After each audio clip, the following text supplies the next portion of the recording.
¿Ya? Bueno, buenas tardes.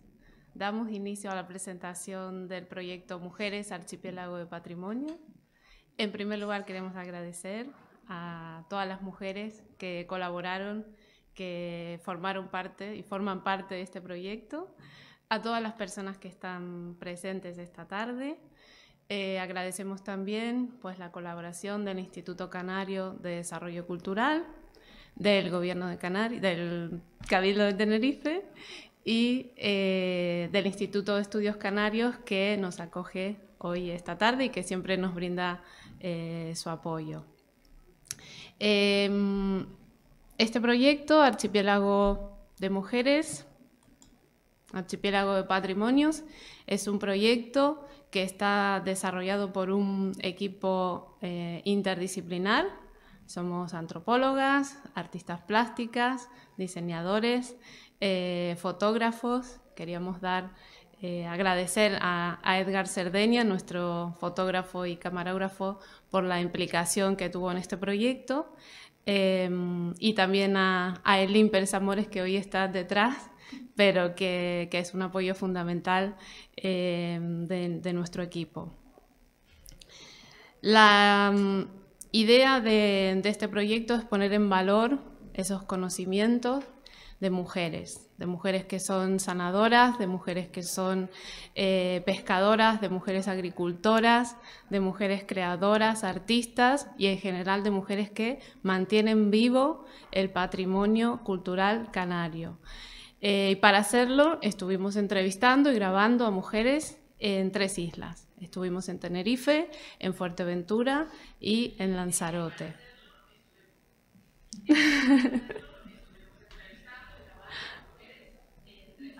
Bueno, cosas de la transmisión en directo, ¿no? Bueno, nuestra idea era dialogar un poco con esas imágenes construidas acerca de cómo son las mujeres que viven en ámbitos rurales, cómo son las mujeres que se dedican a actividades, entre comillas, tradicionales, ¿no? Partimos de esas representaciones de esas mujeres a lo largo de la historia para ponerlas a dialogar con nuevas imágenes, con nuevos discursos, con nuevas prácticas de mujeres que hoy en día siguen manteniendo vivas las tradiciones, pero al mismo tiempo creando, ¿no?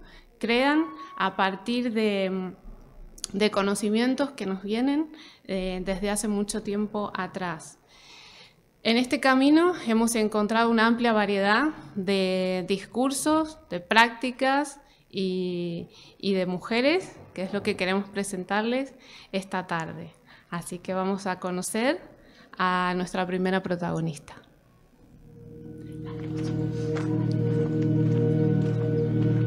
Me llamo Toñi, tengo 41 años.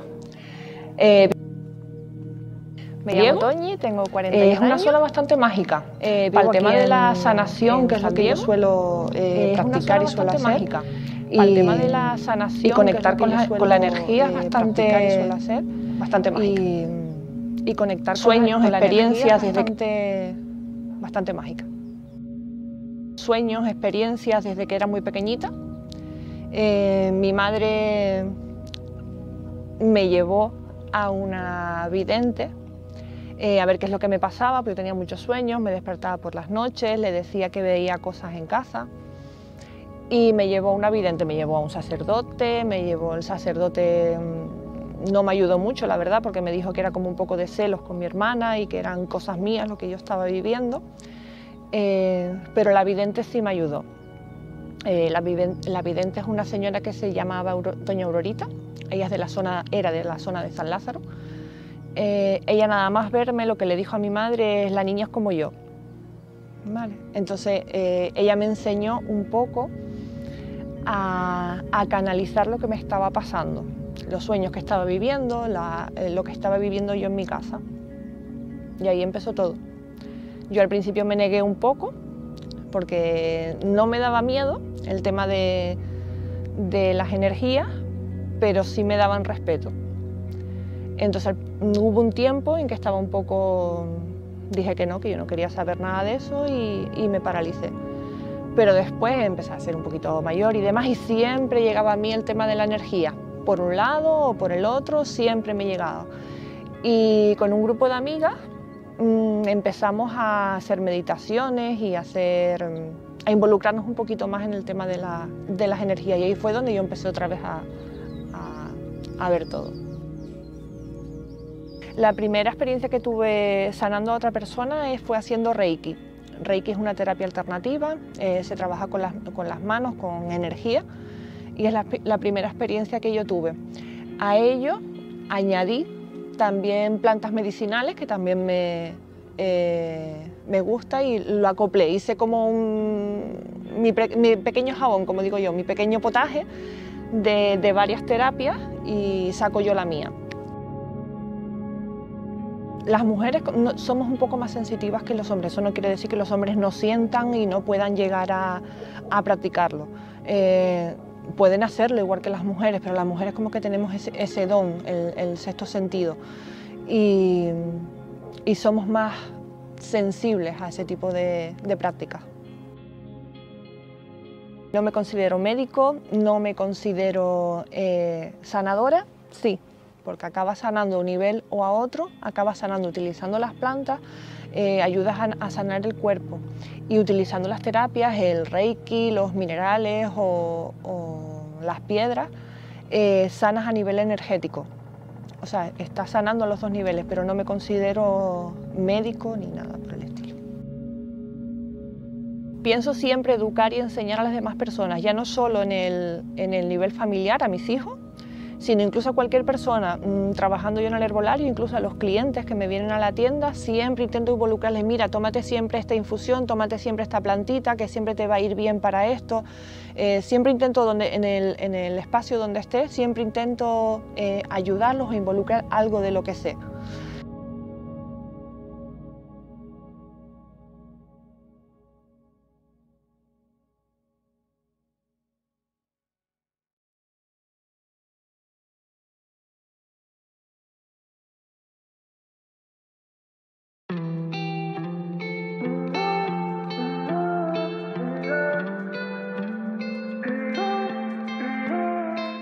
Mi nombre es Verónica Silva, soy artista multidisciplinar, especializada en textil, y vengo de Ecuador, aunque resido ya aquí en Fuerteventura hace 8 años. Tengo hijas que vinieron a estudiar aquí, entonces hicieron la pequeña la primaria y la secundaria la mayor. Entonces pues ya se generaron lazos de amistad y de camaradería con las madres principalmente, ¿no? Y luego pues también bueno, mi involucración en proyectos de arte colaborativo, que es lo que realizo desde el año 2005. Digamos que siempre desde esa época me intereso por trabajar con colectivos de personas, ya sean hombres o mujeres, y generar proyectos que permitan la unión del grupo, y al mismo tiempo pues, que permitan que cada individuo tenga una voz.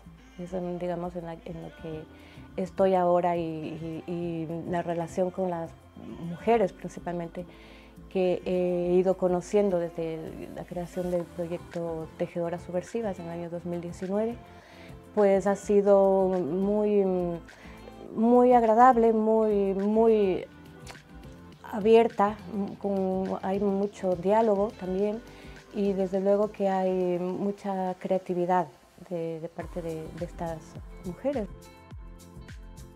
Yo creo que yo soy mujer rural, porque, digamos, aunque sí he vivido en ciudades grandes, como, bueno, estudié diseño de interiores en Madrid y viví ahí mucho tiempo, luego viví en Bélgica, donde trabajé como diseñadora de interiores y también para publicidad. Fui a Londres e hice mi máster, pero luego regresé a Ecuador, no me quedé en esta ciudad grande, regresé a Ecuador y regresé a trabajar en el área rural, donde estuve 15 años, de 13 a 15 años trabajando en el área rural.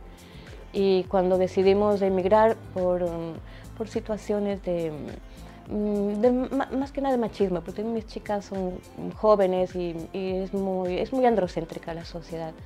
Y esa fue la razón por la que emigramos. Pero claro, emigramos a una isla muy rural, entonces sí siento yo que me definiría como mujer rural.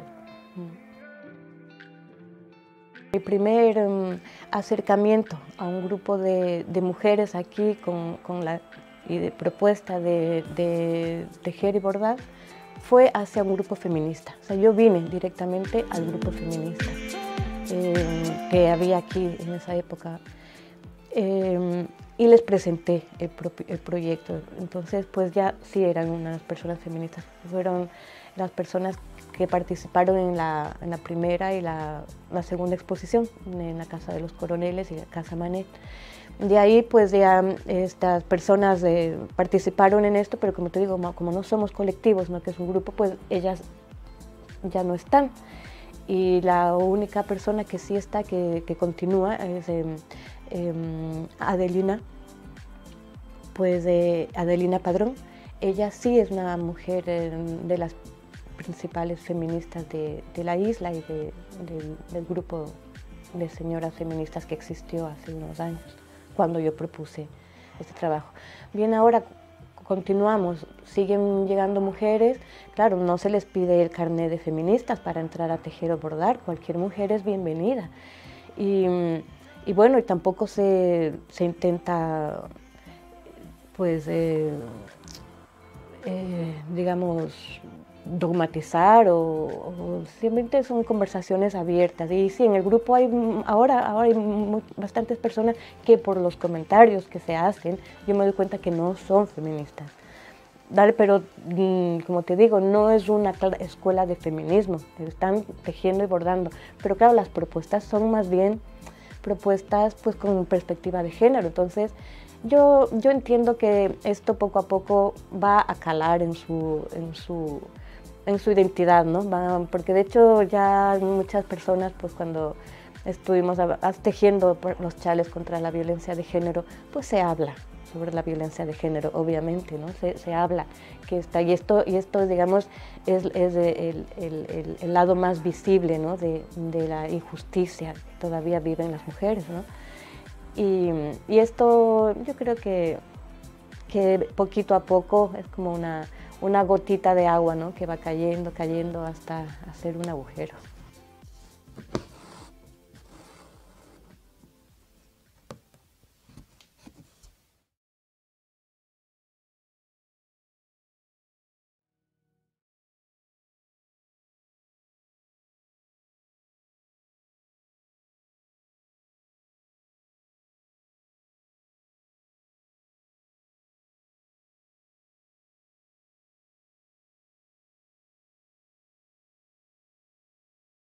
Pero bueno, sí que estoy agradecida de la presencia de todos ustedes, no solamente los que nos acompañan ahora mismo en la presencialidad, sino por los que nos están siguiendo ahora mismo a través de internet, ¿no? A través tanto de Facebook como de YouTube. Bueno, las mujeres que estamos conociendo que hemos conocido este proyecto y que estamos conociendo ahora mismo a través de estos vídeos y con las que tendremos además la oportunidad de conversar en breve, al menos unas cuantas de ellas, pues rompen con algunos o con muchos de los estereotipos con el que se suele pensar a la mujer rural. Simplemente porque no solamente permanecen en la transmisión y el cuidado de todo ese patrimonio, sino que además también lo generan y lo presentan de una forma completamente novedosa en muchos casos, cambiando, transformando y transmitiendo a través de esos patrimonios, ¿no? Sin embargo, siempre nos queda esa pregunta de si es posible la existencia, si hay una forma específica de transmisión del conocimiento ligado a los cuidados y ligado además al ámbito de la mujer, ¿no? A esa forma de transmitir, de preservar, de crear y de generar conocimiento patrimonial. Desde este proyecto buscamos, por tanto, reflexionar sobre esas mujeres, con esas mujeres, más que sobre esas mujeres, como portadoras de ese conocimiento y cómo se articulan, cómo se integran en los territorios que habitan, ¿no? Y también, bueno, como quedará y ha quedado también presente con este vídeo, sobre todo este último, ¿no? Un poco para visibilizar todos esos prejuicios que están ligados, todos esos sesgos que muchas veces están ligados a las actividades patrimoniales o a las actividades tradicionales que en muchos casos se supone que realizan las mujeres, ¿no? Porque cómo pensar el patrimonio en la actualidad hoy si no se integra o si no incluimos también una visión de género cuando estamos abarcando este estudio, ¿no? Cómo abordar o cómo dejar de lado las hegemonías que muchas veces vemos que se transmiten a través de las tradiciones, ¿no? Donde hay una serie de formas de hacer que son olvidadas, que son recluidas, que son consideradas como subalternas con respecto a otras formas de crear, ¿no? Otras formas patrimoniales, ¿no?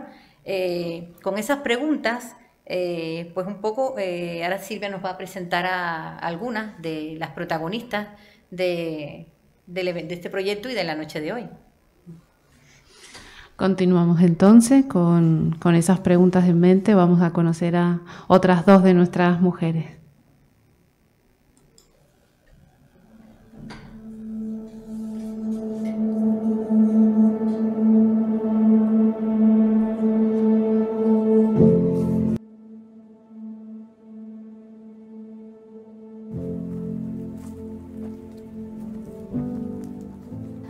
Pues mi nombre es Laura, aunque desde que llegué a la isla de Tenerife hace 11 años decidí darle la vuelta.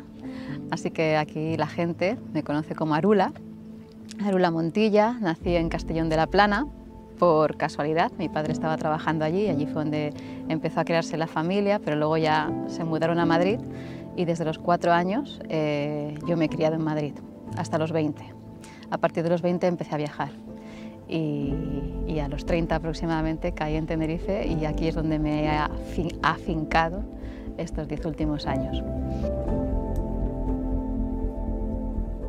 O sea, desde que pude empezar a trabajar por mi cuenta ya empecé un poco a independizarme de la economía de mi familia de origen, ¿no? Entonces cuando llegué aquí ya tenía 30, ya era totalmente independiente.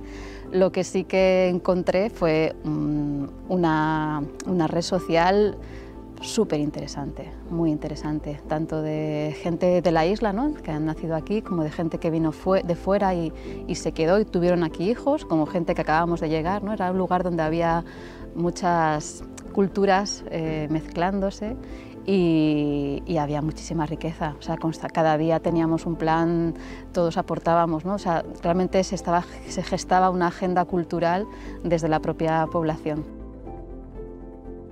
La cuestión del trabajo es un concepto que estoy revisando profundamente, porque estamos en una cultura que endiosa el trabajo de alguna forma, ¿no? Es como la fuente de economía y la economía es también el otro endiosado de nuestra cultura.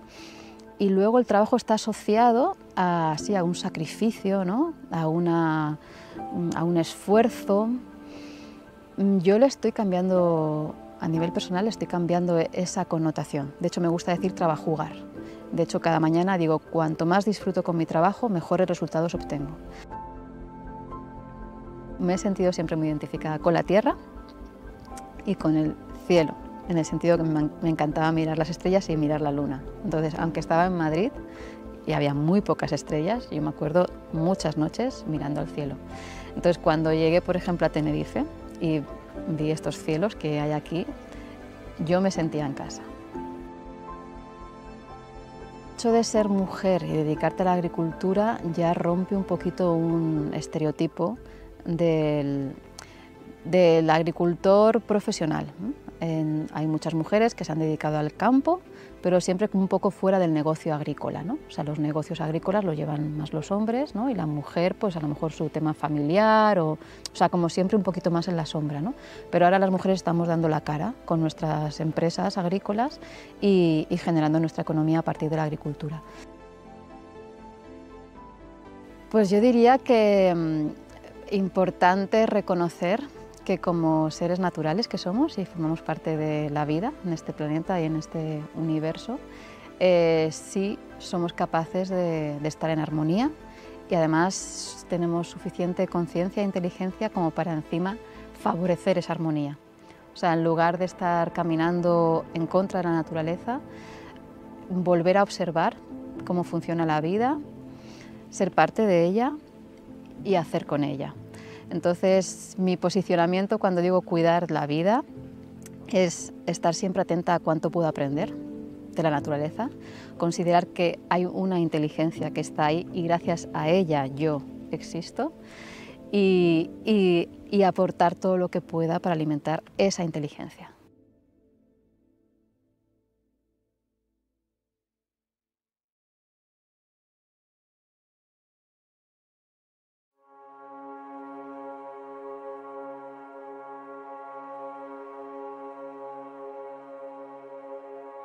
Yo soy Agael León Rodríguez, soy alfarera tradicional, tengo 56 años, llevo pues como unos 20 años dedicándome a la alfarería tradicional, los últimos 12 años más intensamente, y bueno, y este es mi alfar, donde estamos hoy.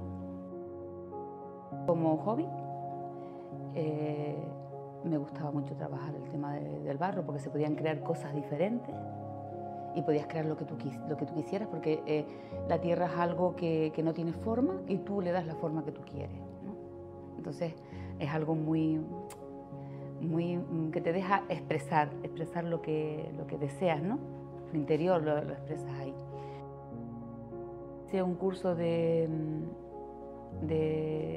monitor de tiempo libre y había un chico de La Palma que nos dio una parte de los módulos que dimos y era pues cosas así de artesanía tradicional y él era alfarero. Y entonces pues fue mi inicio con la alfarería. Me acuerdo que hice una tara, una tara que yo ni era tara ni era nada, pero bueno. Pero me gustó mucho la experiencia y entonces pues seguí tocando un poco hacia el barro, ¿no? Después pues he estado en varios sitios, viendo con otros alfareros, Manolo, que escribió el libro de Greda, yo qué sé, Juan Brito hijo, ¿vale? Porque el padre no tuve el honor de conocerle. Después viendo los trabajos de otros alfareros como Delfín en Gran Canaria y bueno, entonces pues, vas viendo ya cómo se desarrolla cómo se preparan las pastas bien y tal, y bueno, y vas investigando también tú. Tradicionalmente la alfarería la hacían las mujeres y estaba mal visto que la hicieran los hombres. Empezó Panchito en Gran Canaria, por lo que me han contado, fue el que empezó con la alfarería. Él empezó con la alfarería y como que lo miraba un poco un poco raro, pero bueno, pero el hombre continuó. Yo creo que a partir de este señor fue cuando ya los hombres se fueron incorporando a la alfarería tradicional. Hay gente que viene buscando piezas aborígenes, hay gente que viene buscando piezas tradicionales, que son las de después de la conquista, que están hechas con los mismos materiales, de las mismas técnicas que hacían los aborígenes. Y luego hay gente que me viene buscando mis piezas de creación, que quizás es más, pues yo me muevo mucho en las redes sociales y voy publicando, ¿no? Entonces la gente viene buscando esa pieza diferente y única. Mucha energía, mucho cariño, mucho amor, es que no sé cómo expresártelo. Son muchas cosas, muchas emociones impresas en las piezas, porque es tu otro mundo, ¿no? Tu otro mundo donde todo es tranquilidad, no hay este estrés que tenemos de todos los días. Entonces, yo pienso que cuando una persona se lleva una pieza de aquí, no solamente se está llevando una simple pieza de alfarería, sino que se está llevando un objeto de sanación, por así decirlo. Por lo menos a mí me ha servido de sanación, entonces pienso que a los demás también les tiene que servir, porque al fin y al cabo hay una carga energética. Yo ya lo he visto por el señor del péndulo y la chica que tal. Hay una carga energética ahí siempre. Más cuando trabajas con la tierra tiene vida. Estás trabajando con una materia que tiene vida, entonces no es un juego, es algo, no sé, que trasciende, que va más allá.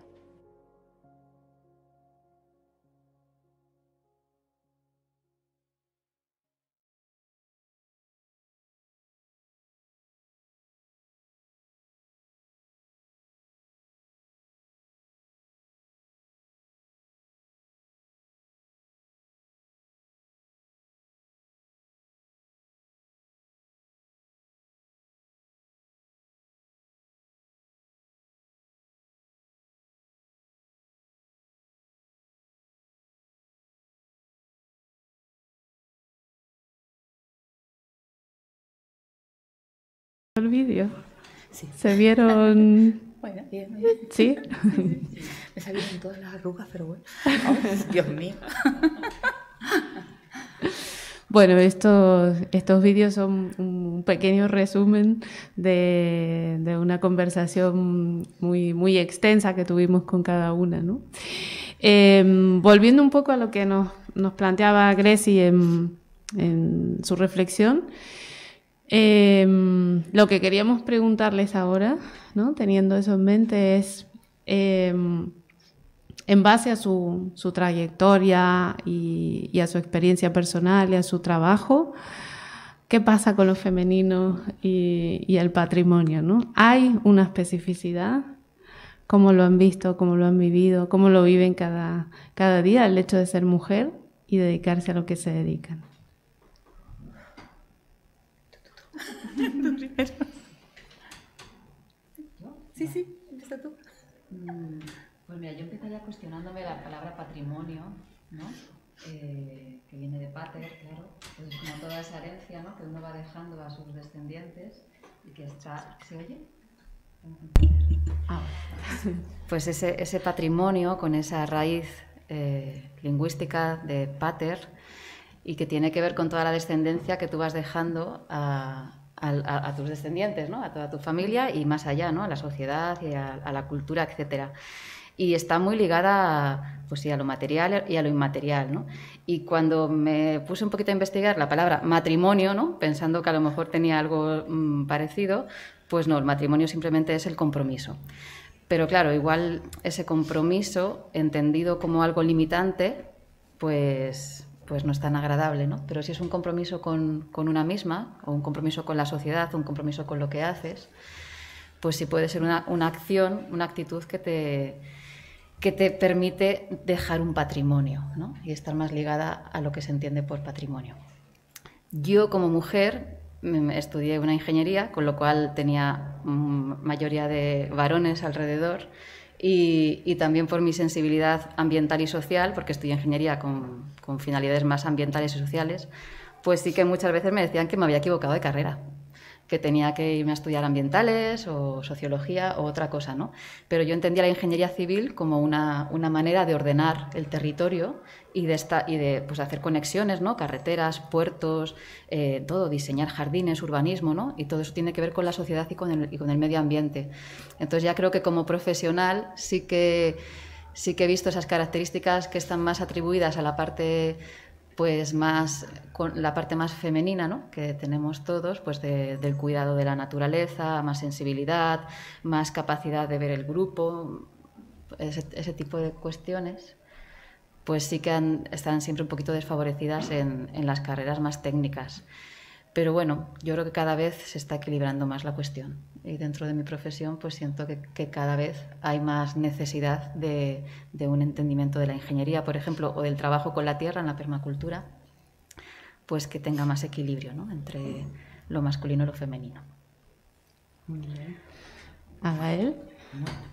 A ver, yo desde el punto de vista de patrimonio cultural, porque como lo mío es la alfarería, es un patrimonio cultural que tenemos aquí en Canarias muy importante, porque tenemos una alfarería tradicional que se remonta a la época más primitiva del hombre, es decir, la forma de hacer ese trabajo es una forma muy primitiva, es con churros, lo saben, que es sin torno. Entonces yo me siento en la responsabilidad con la información que tengo de conservarla y transmitirla a las futuras generaciones. Es decir, que ese legado quede, que no desaparezca. Ahora mismo es una de las actividades que está en peligro de extinción en Canarias, entonces me siento en la obligación. Y después, por otro lado, a lo mejor soy egoísta, ¿no? Lo quiero decir, pero yo considero la tierra como una mujer, como algo femenino, como algo dador de vida. Entonces yo como mujer me identifico muchísimo con la tierra, es decir, me siento cómoda. Y ese es el mensaje que a mí me gusta transmitir. La tierra es mujer y la mujer es en este momento, a través de la tierra, a través de la alfarería, es un patrimonio que tenemos que transmitir. que tenemos que conservar y tenemos que seguir creando. No sé si he dado respuesta a lo que... Sí, por supuesto que sí. En antropología solemos hablar de patrimonio desde una perspectiva bastante amplia, ¿no? El patrimonio, como bien dijeron, tiene que ver con la memoria y tiene que ver con conocimientos.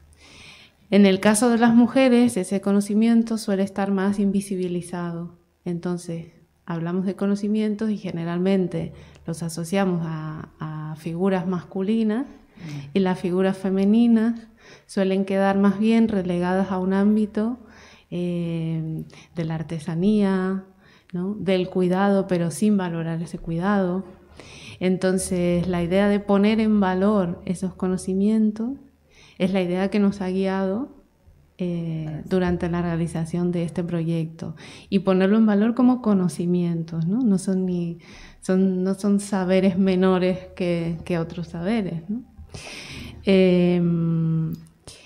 Otra de las cuestiones que aparecen cuando las escuchamos a todas es esa dimensión que tiene que ver con el trabajo, ¿no? Arura nos contaba algo muy, muy interesante de una nueva perspectiva, una nueva forma de acercarse al trabajo, y por otra parte Gael también tiene su propia relación, ¿no? Con el trabajo, con las instituciones. Arura, ¿nos quieres comentar un poquito cómo es esa perspectiva del trabajo que tienes? Bueno, pero esto es una autoexperimentación, ¿no? Pues yo he estado 10 años sin trabajar, voluntariamente. O sea, decidí parar de trabajar y ver qué otra cosa, qué era lo que realmente necesitaba, ¿no? ¿Por qué estábamos en esta inercia de trabajar? Entonces, claro, hice un ejercicio de crecer, que ya en teoría lo conocía, pero en la práctica no me había dado la oportunidad. Y entonces, en ese tiempo de realmente no estar, o sea, poder independizarme un poco de todo el sistema económico global, pues descubrí otras cosas, y ahora que decidí volver, ¿no? Y emprender mi empresa, pues me estaba dando cuenta que estaba volviendo a la dinámica anterior de cuando trabajaba, que es como una inercia natural porque los gastos y la vida diaria pues nos empuja a esto. Y entonces he estado haciendo una propia revisión de dónde están los límites, de cuánto realmente necesitamos y sobre todo desde qué actitud trabajamos, y también ver cuál es la forma en que realmente la cosa funciona mejor. Y permitirme más jugar. A lo mejor en otras disciplinas artísticas, así como que está más conectado, ¿no? El trabajo con, pues a lo mejor con el disfrute, pero la parte técnica, ¿no? Cuando trabajas con la tierra o con proyectos, con la administración, es como todo parece complejo, muy difícil. El que es más serio es el más profesional. Si te diviertes parece que no estás trabajando, ¿no? Y entonces decidí jugar y decirlo oficialmente. Yo cuanto más disfruto, mejores resultados obtengo. Y entonces, pues un poco en la finca, esta es la filosofía, y en mi empresa también lo que está viendo es cómo cuidar bien a mí y a las personas con las que colaboro, y cómo disfrutar cada día más de lo que hacemos y saber poner límites, cuánto realmente necesitamos y cuánto no necesitamos. No sé si eso responde un poco, pero es un poco recuestionarnos toda esta cultura del estrés laboral y del tener un proyecto y estar pensando en el siguiente y no disfrutar del que tienes, ¿no? Tiene un poco que ver con dejar de cuidar, ¿no? Estás un poco más enfocada en el resultado que en el proceso. Y ahí es donde he dicho, no quiero entrar en esa dinámica, a mí me importa el proceso. Los resultados ya irán llegando, ¿no? Bueno, yo, como ya les comenté a Silvia, me dediqué plenamente a la alfarería plenamente hace 13 años que me quedé en paro, y entonces pues ya me dediqué plenamente a la alfarería. Hay muchos recursos con el tema alfarero, pero tienes que innovar y tienes que ir un poco más allá, es decir, utilizando los métodos tradicionales para no perderlos, pero he tenido que ir más allá para poder comercializar mis productos, para que me pueda dar algo, para poder vivir. No se puede vivir de la artesanía, lo tengo clarísimo, Si no fuera porque mi compañero también aporta dinero en casa, no se podría vivir de esto. Siempre estoy creando proyectos nuevos y mostrando cosas diferentes. Eso quizás me aporta un poco más a nivel económico con el tema con lo que yo hago, pero no es algo que... Por eso quizás haya poca gente en la alfarería o en las cosas tradicionales, como son la artesanía, porque no te aporta un medio de vida. Es decir, tú al final de mes no dices tengo este dinero y tengo para comer. Entonces, no sé, creo que desde las administraciones a veces se intenta ayudar, pero las ayudas a veces no llegan porque te piden, tienes que estar en un nivel, tienes que estar siempre como un autónomo, y si te pones a hacer alfarería, por ejemplo, y tú tienes que pagar una cantidad de dinero mensual, es que no vas a fabricar esa cantidad de dinero que ya te exige las administraciones para poderte mantener ahí.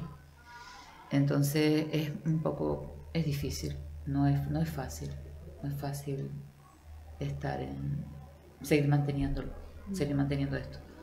Lo hago porque me gusta, porque le tengo amor y porque gracias a ello yo como persona he podido crecer y salir adelante y salir del estrés, salir del estrés de la vida cotidiana. A veces me estresan, a veces me estresan porque hay gente que llega y te dice, mira Gael, ¿me puedes hacer 20 trofeos para dentro de una semana? Y tú te quedas mirando, dice, ¿y usted sabe con qué estoy trabajando yo?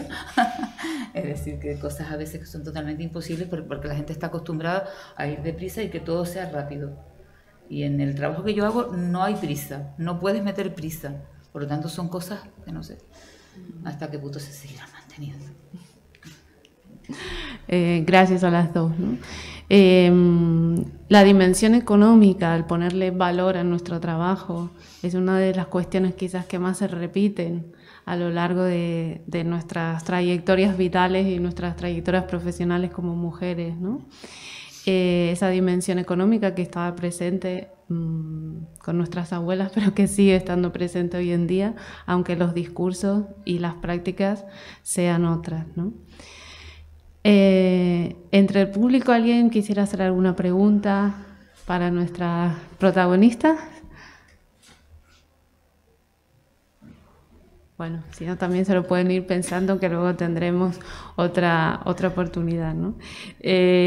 Como les decíamos también cuando empezamos el contacto para las entrevistas, no se trata de dar respuestas, ¿no? Respuestas que se puedan ver en términos de verdadero y falso, ¿no? Lo que se trata realmente es de iniciar un diálogo y que nos quedemos con más preguntas, sobre todo, ¿no? Son las preguntas que surgen a partir de aquí las que nos pueden llevar a pensar más, a reflexionar más, a conocernos más también. Muchísimas gracias a Lula y a Gael por estar presentes esta tarde en las condiciones en las que estamos y por la gentileza que tuvieron y la movilidad para participar en el proyecto. Las vamos a aplaudir porque se lo merecen. Muchas gracias. ¿Te puedes enseñar ahora? Vamos a seguir conociendo a las dos últimas protagonistas de esta tarde, cuando Nauset me lo permita. Sí.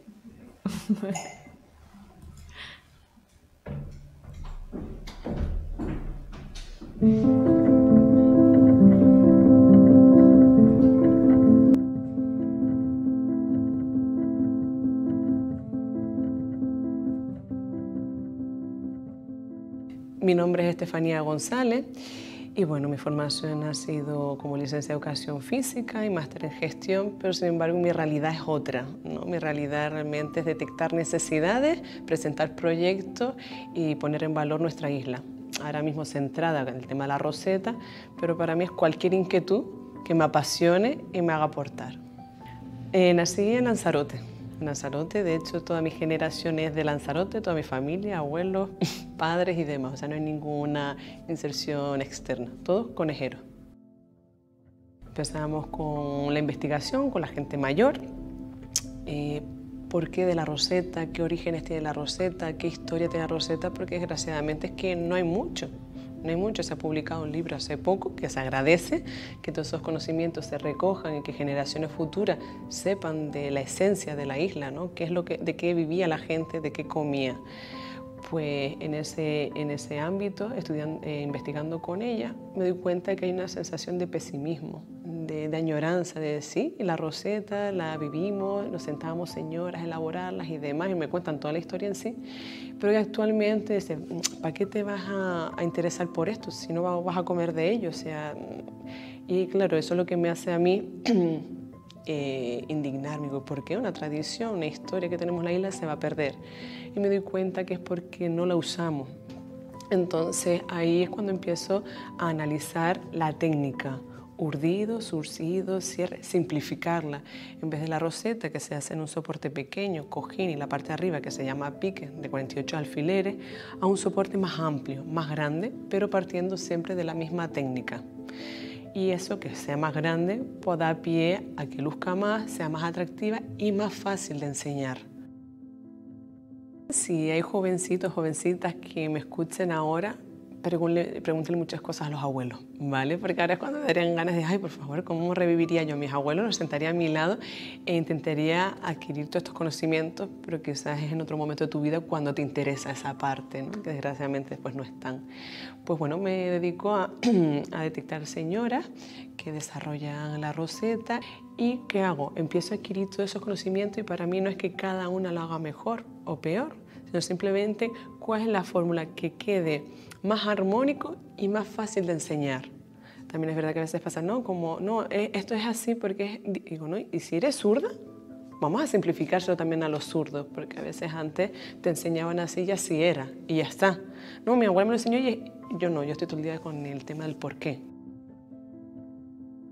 Realmente lo que busco es que cada pieza sea única, que tenga su historia detrás y es única porque generalmente no me rijo por nada, sino en el sentir de ese momento, ¿eh? Me apetece hacerla blanca, azul, el color, el soporte.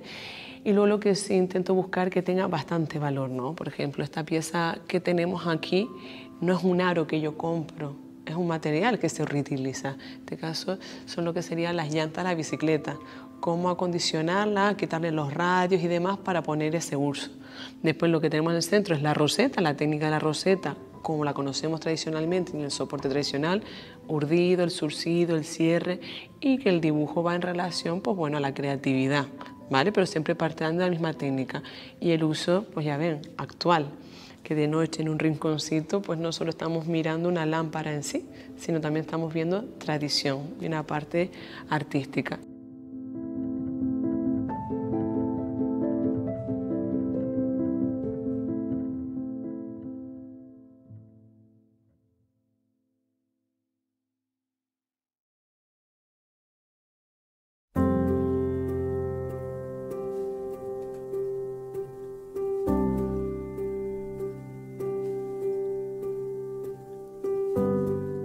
Soy Natalia Díaz Luis, tengo 30 años y nací en Ico de los Vinos. Y bueno, pues estudié biología y ahora me dedico a la apicultura, a la conservación de la biodiversidad, a la agricultura, a conectar todas estas partes, todos estos conceptos.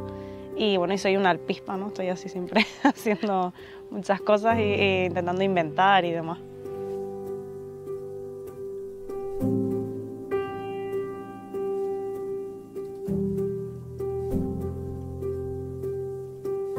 Ecoalpispa es difícil de definir porque tiene un montón de cosas, como lo que te dije que soy una alpispa, pues ecoalpispa son como un montón de cosas. Lo que intento hacer en ecoalpispa primero es la apicultura ecológica. Lo que hacemos es cuidar de las abejas y como subproducto del cuidado de las abejas tenemos la miel. Luego tenemos la finca en ecológico, hortalizas y bueno, fruta y verdura que tenemos en pequeña escala. Y luego las actividades de agroturismo, de ecoagroturismo, que hacemos actividades de conservación, de biodiversidad, de concienciación del medio ambiente. Lo que intentamos es un poco acercar a la gente, a las abejas, que le tenemos un pánico horrible. Y bueno, un poco por decirle a la gente que no, y que hay que cuidarlas, y que hay que protegerlas, y por qué hay que hacerlo, y cómo, y demás. Ahora somos muchas las personas que estamos intentando cambiar eso, no sé si lo vamos a conseguir o no. También es verdad que la gente que estamos intentando cambiar las cosas o intentando cambiar esta manera de ver el campo, somos gente que nos nace mucho el estar en la tierra y entonces, bueno, pues quieras o no es más fácil, pero sí es verdad que es esclavo porque la escala de valores que tenemos ahora mismo es una escala de valores que no, vamos, que no es acorde ni con la sostenibilidad del planeta, ni con la nuestra, ni con nosotros, ni está acorde con nada. Y entonces el que los agricultores no tengamos para vivir con lo que producimos hace que nosotros tengamos que trabajar el triple o el cuádruple y hace que todo esté, pues haya un desbarajuste enorme de todo. El ser emprendedora, o sea, autónoma, mujer, en el ámbito rural o en el rural, te hablo también de artesanía o de... es 3 invisibilizaciones en una misma persona o en un mismo proyecto y es súper complejo, o sea, ahora mismo no... es como si se nos estuviera ahí olvidada. Trabajas demasiado y los sueldos son también muy precarios. Al final es un sistema que no va con mi naturaleza y no va conmigo. Y intenté como buscar otra manera de conectar con la parte que me gustaba y entonces surgió todo esto. Entonces por eso un poco empecé otra vez, por salir de donde estaba y por venirme a otro sitio. Me encontré una libreta que tenía de cuando estaba primero de carrera que ponía mis proyectos y una de las ideas era una granja con muchos animales. Ahí no tenía colmenas, todavía no había conocido el mundo de las abejas y tenía puesto como que quería montar una granja donde entrara mucha gente a colaborar, entonces al final eso que pensé, que yo ni me acordaba de esa libreta ni me acordaba de la idea, que lo pensé en primero de carrera y en bachillerato es lo que estoy materializando ahora, o sea que vamos, se ve que sí que lo repetiría otra vez. Y a otras mujeres yo les diría que hagan lo que sienten, que se olviden de lo que digan y que lo que digan los demás y que el fracaso está sobrevalorado. Si fracasas no pasa nada, pues, al final si fracasas luego vuelves a hacer otra cosa y ya está, que la vida está para jugar y para hacer las cosas y que vamos, que si fracasas te inventas otra cosa que hacer y ya está, no pasa nada.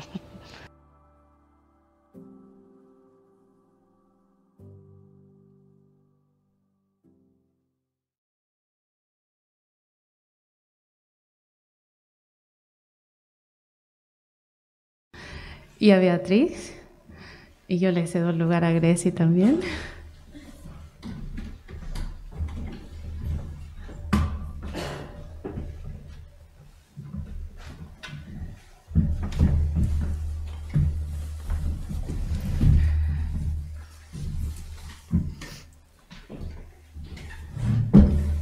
Pues nada, qué placer tenerla a las dos con nosotros. Bueno, ya conocen a Natalia, bióloga, y como además acabamos de ver en el vídeo. Hay algo que está haciendo... Hay como...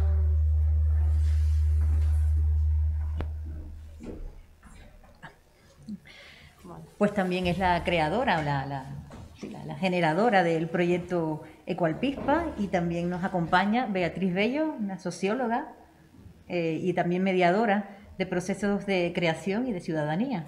Un placer, Beatriz, que estés con nosotros y nos acompañes en esta mesa. Bueno, yo creo que ha quedado clarísimo a lo largo de las imágenes que nos han acompañado hoy, ¿no? Que no podemos pensar el mundo de las tradiciones sin realmente contextualizarlas y localizarlas en un momento concreto, en un ámbito concreto. En este caso estamos hablando de Canarias, estamos hablando de las Canarias además del siglo XXI, de todas esas tensiones que se manifiestan cuando estamos obligados, y porque además es lógico, las tradiciones, si las dejamos detenidas en el tiempo, pues se enquistan, desaparecen, se pierden, y una de las, justamente, de las cualidades que pueden tener las mujeres que aquí nos acompañan es mantenerlas completamente vivas y que formen parte de su vida, ¿no? En base a estas cuestiones me gustaría, bueno, un poco siguiendo el mismo esquema de mi compañera Silvia, introducir simplemente unas unas, más que preguntas, pues unas reflexiones, ¿no? Y que me gustaría pues que un poco habláramos del tema, ¿no? Por ejemplo, en esa tensión, o ustedes igual lo consideran que exista, ¿no? Esa tensión entre el cuidado, las mujeres como guardianas y las mujeres a la vez como creadoras de tradiciones. ¿Cómo ven esa tensión? Bueno, gracias por la invitación primero. Yo soy socióloga y, como decía, trabajo haciendo como intercambios o relacionando a colectivos de ciudadanía con artistas. Entonces, muchas veces trabajo más desde la creación contemporánea que desde la tradición, con lo cual me llama mucho la atención y me resultó muy interesante este proyecto. Y cuando Silvia me comentó lo que estaban trabajando, el tema de mujeres y patrimonio y conservación de las tradiciones y de la memoria, como socióloga a lo mejor, o por mi parte de haber vivido en Latinoamérica, me acordé pues, de las mujeres de la Plaza de Mayo, de las mujeres del desierto de Atacama, que curiosamente muchas veces el tema de la memoria histórica y de estar también conservando la historia y de la historia, en este caso de los desaparecidos por cuestiones políticas, está liderada y está casi copada por mujeres, lo cual es bastante significativo que hayan sido las mujeres las que toman el espacio público o las que toman los espacios para recuperar, en este caso, pues la memoria de todas las personas desaparecidas por motivos políticos, ¿no? Creo que es una cosa bastante significativa que tiene que ver con esta no sé si capacidad o manera de estar en la vida en la que nos ocupamos las mujeres de preservar la historia, ¿no? Y es curioso el tema de la memoria histórica y la presencia de la mujer. A mí como socióloga me resulta interesante. Luego también el tema, cuando estaba escuchando los vídeos, también pensaba en el tema de los tipos de conocimiento, ¿no? Desde mi trabajo, que trabajo sobre todo en proyectos de creación contemporánea con artistas de ciudadanía, hay mucho saber que tiene que ver con lo intelectual y a veces lamentablemente parece que hay conocimientos que tuvieran como más valía que otros, ¿no? Y que por lo tanto se privilegian en los museos, se privilegian en los lugares donde además se conservan los conocimientos, con lo cual si luego pues estos otros conocimientos no están en los museos y no están en los centros que conservan y que difunden y que muestran, quedan totalmente fuera del sistema y se olvidan, ¿no? Y al final todos somos al final también archivos vivos, pero si solo se conserva un tipo de archivo, solo vamos a tener unos modelos de narraciones que tienen que ver con lo patriarcal, que tienen que ver con ese pensamiento también colonizador, etcétera, y todo lo que está fuera de ahí, que no es patriarcal, que no tiene que ver con lo colonizador, pues se queda en el olvido, ¿no? Entonces me parece como súper bonito que hayan hecho, que estén trabajando en el archivo vivo de mujeres que trabajan con las tradiciones, porque es precisamente lo que también han hablado las mujeres de los conocimientos más invisibilizados, más precarizados económicamente y menos puestos en valor por esta cosa de los conocimientos que valen del tipo intelectual y los que parece que valen menos porque no están en esos círculos de saberes privilegiados, ¿no? O sea, igual me he ido bastante por las ramas, pero... Gracias, Beatriz. Natalia. Bueno, a mí personalmente es una cosa que creo que a lo mejor es una cosa que tengo que trabajar, pero a mí el tema de tradicional me resulta una palabra a veces tan rara, que es que le tenemos como una connotación la población en general, y me incluye, como una cosa antigua. Cuando hablamos, en mi caso, de agricultura o de apicultura, cuando te dicen que lo haces de manera tradicional, es que lo haces de una manera que ya no sirve o que ya no...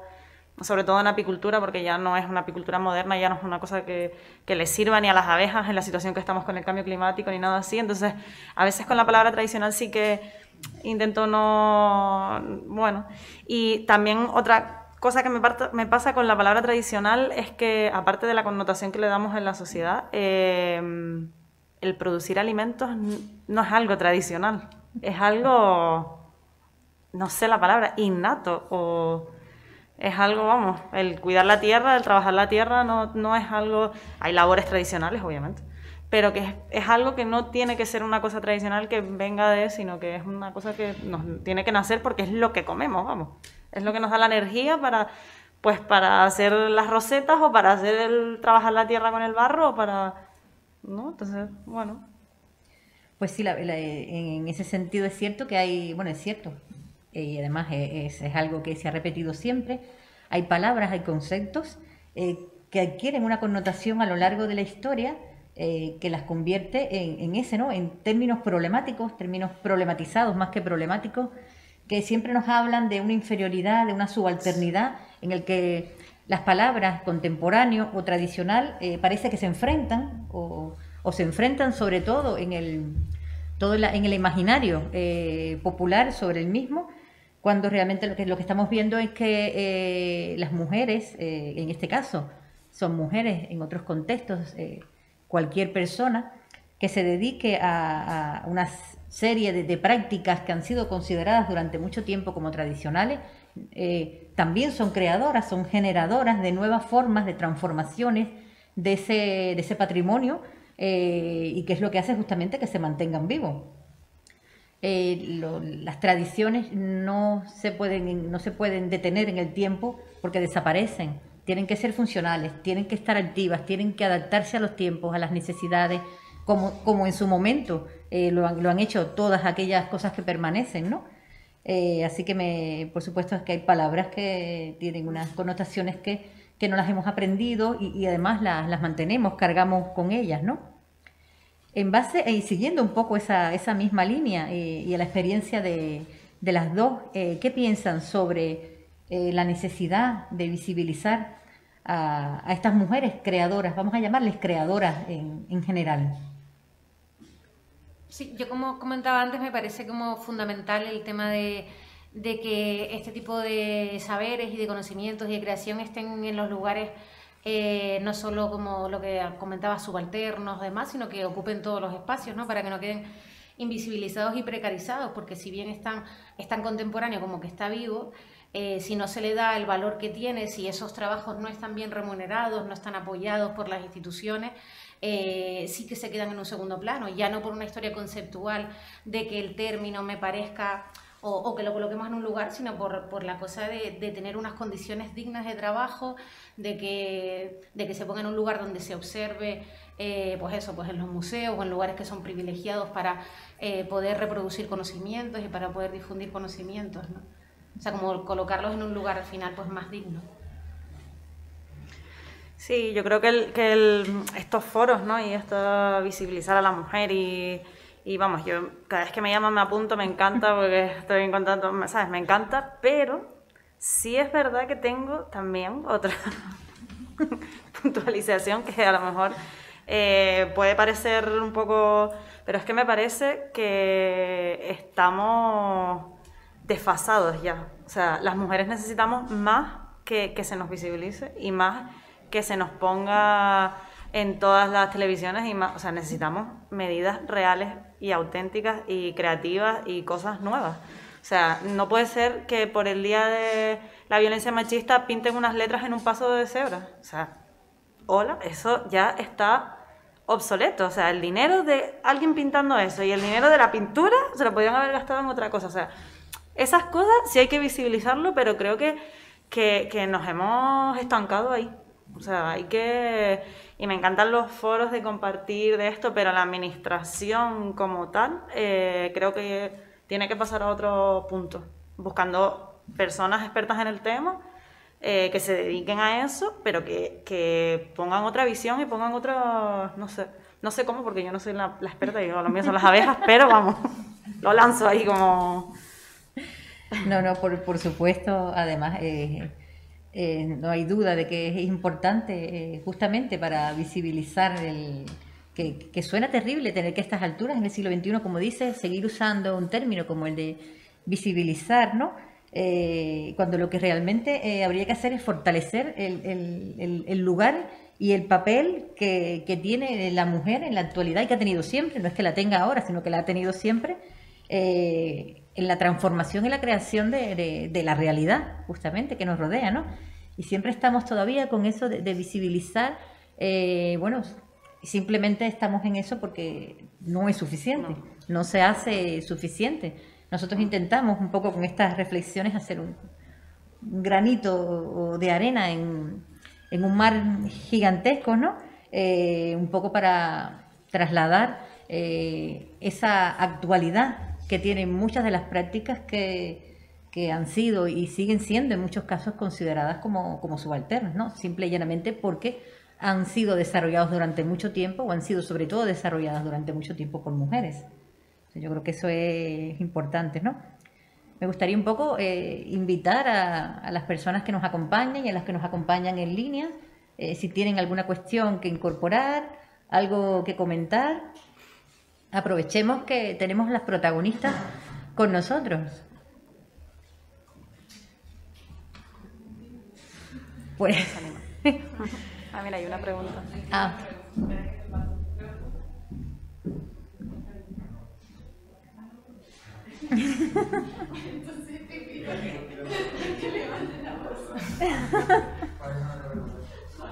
¿Todo bien, no? Lo primero, muchas gracias por este espacio de reflexión que creo que es más que necesario. Yo soy alumno de antropología, estoy en segundo todavía, pero me apasiona todo este tema. Mi pregunta es, yo veo aquí bastantes viajes, ¿no? Yo veo a personas, a mujeres que han emprendido un viaje hacia lo original y revisando desde tu caso que me encanta toda esta reflexión que tienes tú, ¿no? De construir y todo lo demás, y también un viaje hacia lo tradicional y lo original. Pero ¿qué pasa? O sea, yo las veo mujeres que han transitado de una conciencia y han tomado esa conciencia y han vuelto a los orígenes, han experimentado. Pero ¿qué pasa con todas esas jóvenes, con todas esas personas que están en ese lugar de la tradición, de la ruralidad, y quieren huir de esa ruralidad? ¿Cómo prevenir esa ruralidad que no esas luces neón de la ciudad, de la modernidad, del consumo? ¿Y cómo llegar a ellas? ¿No? Porque está claro que los viajes inversos existen, pero el mayoritario de ellas, de todas esas mujeres jóvenes que ven en la ruralidad, en la tradición y en el patrimonio un corset que quieren desprenderse. ¿Qué podemos hacer? Yo sé que ustedes están haciendo muchísimo y esta es una de las cuestiones que están haciendo, pero esta sala debe estar más llena, desde luego. ¿Quién responde a eso? Que además que sepan que el resto de las compañeras pueden responder también. Es una cuestión general, una pregunta que se le plantea a las que nos acompañan hoy. A mí me parece que bueno, que al final cada uno elige su camino y que todos nos nace una cosa dentro, y si lo que te nace es la ciudad, pues es tu camino y es tu lugar, y si tienes que volver cuando te quites el corsé, porque muchas veces es lo que nos imponen desde... Yo, por ejemplo, yo me acuerdo de cuando estaba estudiando en La Laguna, yo me iba todos los fines de semana para Icó, y la gente me decía, cuando me fui hace 3 años a vivir a Icó otra vez, la gente todavía en La Laguna, o sea, que estamos a 40 minutos, 50 si te encuentras cola, me decía que para dónde me iba a vivir a Icó, que allí no había ni centros comerciales, ni cine, ni no sé. O sea, al final es lo que tú tienes, tu camino, tu forma de ver las cosas, y yo siempre lo he vivido así, pero hay gente que a lo mejor es lo que tú dices, están encorsetados ahí porque están agobiados, porque no es su manera. Bueno, cada uno al final tiene que coger su camino, no hay que ponerle... O sea, hay que cambiar la España vaciada que tanto se nombra, eso es otra cosa, dar los servicios que hay que dar, las mujeres que tienen ahí problemas diversos por muchos motivos, por que se dedican a los cuidados, por eso es otra cosa, pero luego cada mujer tiene que seguir su camino, y si es el rural, y si es la ciudad, pues que se va, pues la ciudad, si es que todo es lo que al final a nosotros nos llene y no... O sea, yo creo que no hay que poner luces de neón en ningún sitio, que cada uno coja el camino que quiera, y si tiene que volver a luego otra vez, pues vuelves otra vez. Así que tampoco... No sé, es mi opinión. ¿Alguna que quiera aportar algo? Bueno, yo sí quería decir que sí es cierto que cada uno tiene que coger su camino, pero luego también creo que lamentablemente hay como lugares de poder, ¿no? Y de privilegio, lamentablemente. Y en esta isla, por ejemplo, la diferencia entre vivir en Buenavista para determinadas cosas versus vivir en La Laguna y Santa Cruz, lamentablemente hay una diferencia que puede cambiar todo tu modo de vida. Es decir, cuando a lo mejor tú decides desde un escenario más o menos, ¿no?, el que tengas unas necesidades cubiertas, pues todavía puedes elegir el paisaje, ¿no? Pero el paisaje también está lleno de otras cosas que se cruzan, y entonces lo ideal sería que las zonas rurales ya hablando en términos concretos en esta isla de Tenerife, no estuvieran pues mal conectados con el servicio público, no tuviéramos un servicio público que es precario, que es caro, que no llega además a un aeropuerto, que no hay guaguas directas a los aeropuertos, que no hay guaguas directas a los hospitales. O sea, eso debería ser obviamente abordado, considerado por la administración pública para que realmente una pudiera tener la elección de elegir dónde quiere vivir más o menos libremente y en igualdad de condiciones de la zona metropolitana versus la zona rural, siendo que de todas formas en esta isla pues no es lo mismo que en la península o en otros territorios donde las distancias son más largas, ¿no? Pero incluso así, pues la gente que no tiene un vehículo propio, por ejemplo, y vive en determinada zona de la isla, sufre una discriminación clara versus un ciudadano de la Laguna de Santa Cruz pagando pues los mismos impuestos, ¿no? Es una muy buena reflexión. No sé qué dice Arula, que ha vivido en Buenavista, pero yo creo que los privilegios de vivir en Buenavista, sin guagua que llegue allí, son, vamos, si la gente supiera lo que es vivir en Buenavista o en Icó, creo que pagarían todos más impuestos por irse a vivir allí. ¿O no? Vamos, yo creo que está claro que obviamente el problema existe y hay muchos servicios que arreglar, está claro. O sea, vamos, eso aquí... pero que al final es una visión que tenemos del mundo rural, o sea, del mundo rural, hablando de Tenerife, claro. Si te vas a hablar de Teruel, de un pueblo ahí perdido de la mano de Dios, que no tiene ni médico, que te pasa algo y no tienes... Estamos hablando, pero claro, Buenavista no es eso. Arula, si quieres acompañarnos, ven. No, acompáñanos aquí. Sí, cómo no. Sí, por supuesto. Aprovecha la oportunidad. Aprovecha.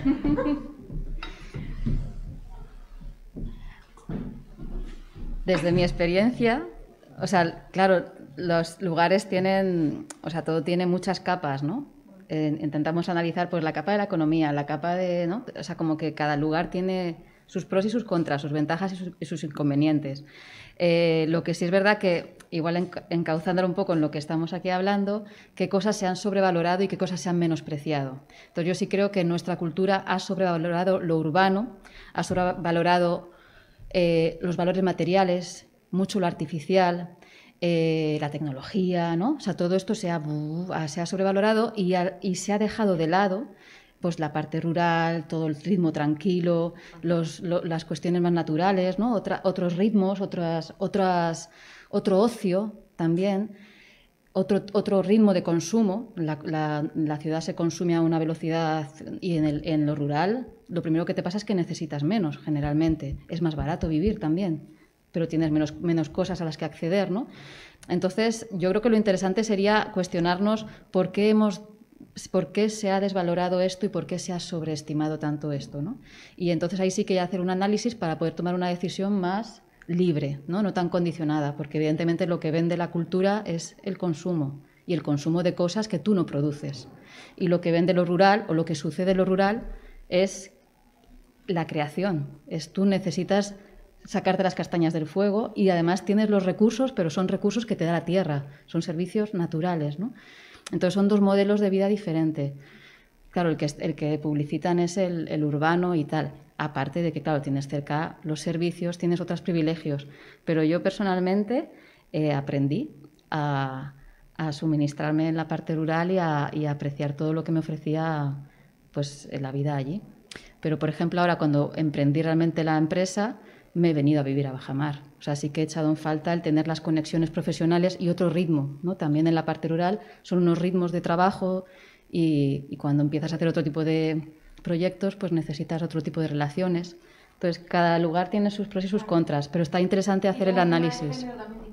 Sí, ya está. En la última de género, que nosotros somos mujeres que tenemos una edad que a lo mejor también tenemos coche, que a lo mejor... Pero hay otras cosas que atraviesan el género de otras perspectivas. Es decir, no es lo mismo ser una mujer de 35, 40, 45 con coche y con una carrera universitaria, que creo que más o menos seríamos ese perfil, a una mujer de 65 años con una familia numerosa, sin carnet. Claro, vivir en lo rural o vivir en lo urbano, lamentablemente, hablando de eso, del territorio de la isla de Tenerife, te deja en un lugar de, de subalternidad o de privilegio. O sea, ahí se cruzan también un montón de cosas que que lamentablemente pues te pueden perjudicar si estás en una determinada zona. No por el paisaje o no por esas cosas, pero sí por lo que tiene que ver con poder cubrir unas necesidades siendo un tipo de perfil de persona, estando en un determinado territorio, ¿no? Que también hay que hacer esa lectura. Claro, y luego, desde luego, siempre estés donde estés, te toca renunciar a algo a cambio de otras cosas, pero sí que ahí es donde el desarrollo, ¿no? Pues la cultura que tenemos es la que tiene que aportar a que esa renuncia sea una renuncia sensata. No, por vivir en lo rural no tienes por qué renunciar a un servicio, por ejemplo, sanitario, ¿no? Entonces ahí es donde sí que entra la equidad que nos tiene que suministrar pues todos los impuestos que pagamos, ¿no? Pero hay una renuncia que sí puede ser voluntaria, ¿no? Yo puedo renunciar a estar cerca del teatro, por ejemplo, y renuncié, pero no tengo por qué renunciar a lo mejor a tener un salario o tener que poder mantenerme de mi propia profesión, esté donde esté, ¿no? Arael, si quieres aportar algo. Yo, a ver, desde la labor que yo hago, si estuviera en un sitio, por ejemplo, como Santa Cruz, La Laguna, seguro que tendría muchísima más salida, muchísima más, como vieron en el vídeo, había gente que está yendo a clase conmigo y habría muchísima más gente. ¿Qué pasa? Que yo vivo pues en el sur profundo, en el Escogonal, al lado de Fania. Entonces, claro, ahí le cuesta muchísimo a la gente. Me llama mucha gente de La Laguna, de La Orotava, me llama mucha gente que quiere participar en los talleres, pero claro, le queda tan lejos que no va. Entonces, pero dices, bueno, si vivo en Santa Cruz Laguna, sitios más que se mueve más la gente, pues a lo mejor la gente viene más. Pero por otro lado, a mí se me hace difícil renunciar a la zona donde vivo. Será porque nací allí y me he acostumbrado a vivir allí. He visto grandes ciudades, he estado en grandes ciudades y a mí me estresa. Es decir, no sé, a mí si me das a elegir, yo me quedo en la zona rural. Será que soy muy primitiva, como la tierra, como mi materia, pero comprendo eso de que tendría mucha más salida eso. Tendría mucha más salida si estuviera en otra parte, pero yo no quiero renunciar a donde estoy.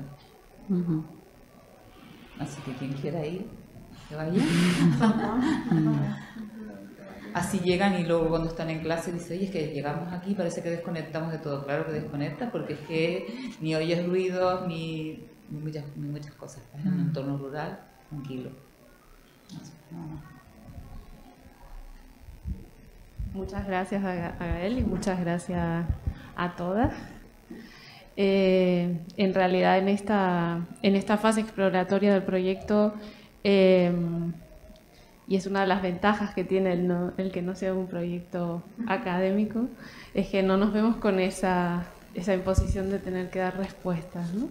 Y mucho menos desde la antropología. Pero sí nos vemos como con esta inquietud de poner a dialogar estos saberes, ¿no?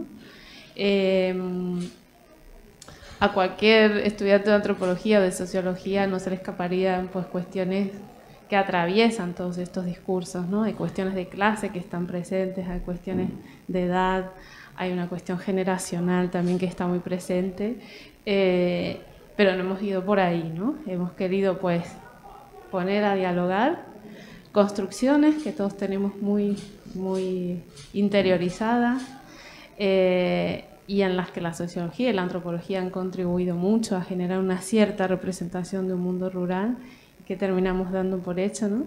Se nos acaban y se nos escapan pues otros discursos que también están y que pocas veces, por los motivos que sea, no accedemos a ellos, ¿no? Entonces esa era la idea y que se generaran preguntas, así que creo que funcionó porque las preguntas están. Creo que hoy todas y todos nos vamos con más dudas acerca de qué es el patrimonio, acerca de cuál es el papel que tenemos las mujeres en él, qué pasa con toda esta cuestión, y que creo que esa era la intención, ese era el objetivo, y espero que nos sigamos encontrando muchas veces más, no solo para hablar de la visibilización, sino también para no caer en sus trampas y no caer en las trampas de la patrimonialización tampoco, que es otra de las cuestiones que están por ahí pendientes. Muchas gracias a todos y a todas por estar aquí, y un aplauso para todos.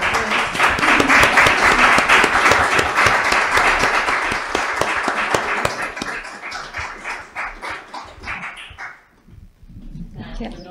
Muy bien. Recordarles que antes de irse, para quien no lo haya hecho, pues tenemos una exposición fotográfica donde aparecen algunas de las mujeres con las que hemos estado trabajando, las mujeres que nos han inspirado este proyecto y a las que acompañamos y sobre todo que nos acompañan también a nosotros y que, bueno, no es un proyecto cerrado para variar, no es un proyecto que termina, sino que, bueno, vamos a seguir avanzando con otras experiencias, con otras vivencias ligadas a este tema y, bueno, que esperamos verles